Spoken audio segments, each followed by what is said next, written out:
A gladiator steps into the arena, and the crowd goes quiet. He's not lean. He's not chiseled.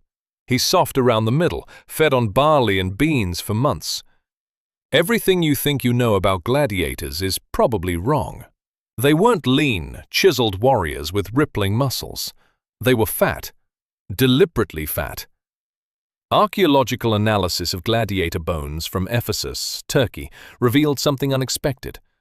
Their diet was almost entirely vegetarian: barley, beans, and oatmeal. Romans even had a nickname for them: hordearii, barley men. Not exactly the image Hollywood sold you, but the carb-heavy diet had a purpose. The fat layer acted as protection. A thick layer of subcutaneous fat kept nerve endings covered and wounds shallow. A gladiator could bleed visibly, which the crowd loved, without hitting anything vital. The spectacle required survivable wounds, not instant death. So the diet wasn't laziness or poverty, it was engineering. Now think about who they were training alongside. Not just men, women fought in the arena too. Historical records mention female gladiators, including a documented fight between two women known as Amazon and Achillea. Emperor Domitian organized matches specifically featuring women fighters. A carved relief from Halicarnassus still exists today, showing two female gladiators in combat. But here's what surprises people most about gladiator life. They received better medical care than almost any other group in the Roman Empire. Gladiator schools employed elite physicians, including Galen of Pergamum, one of the most influential doctors in all of ancient history.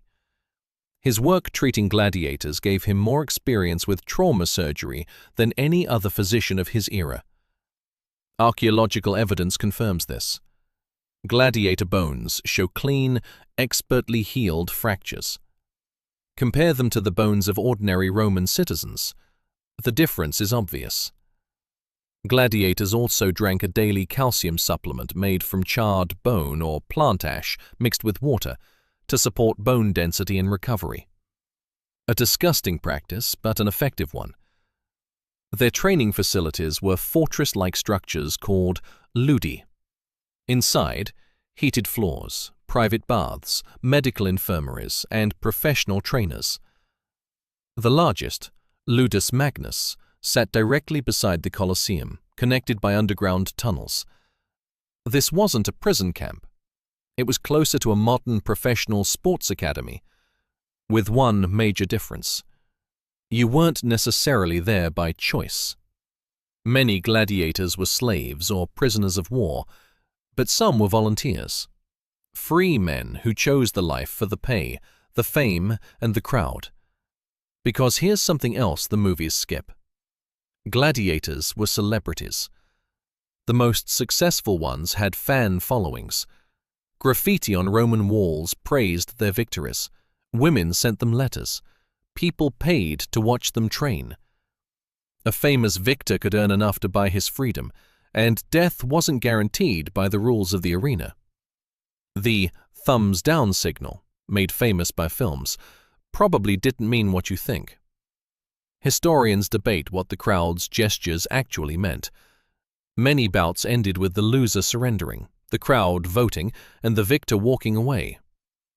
Killing a trained gladiator was expensive. School owners didn't want their investment destroyed unnecessarily. So what was a gladiator, really? Not a condemned man pushed to his death for someone else's entertainment. Something stranger. Something more complicated. A professional athlete, celebrity, prisoner, investment, and spectacle, all at once.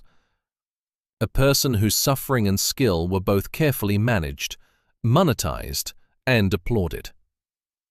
2,000 years later, we still can't look away.